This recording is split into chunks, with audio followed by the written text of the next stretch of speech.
Ang daming tuko. Napapagpag. Ayan yung mama niya. Pagkuwag sa ako dong. Tapos, ayun yung mga anak niya. At saka, ano. Imamaak kaya na.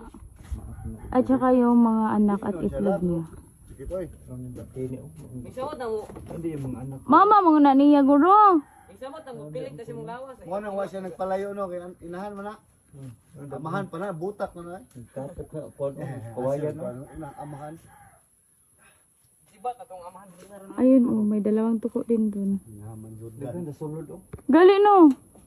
Yan na ito sa tingin na mo yung mga itlog ani. Diyo putang na lagi atay. Yan oh, may tuko siya. Mo nang inon. Sa bomba pero no. Pakal tatay ra diro.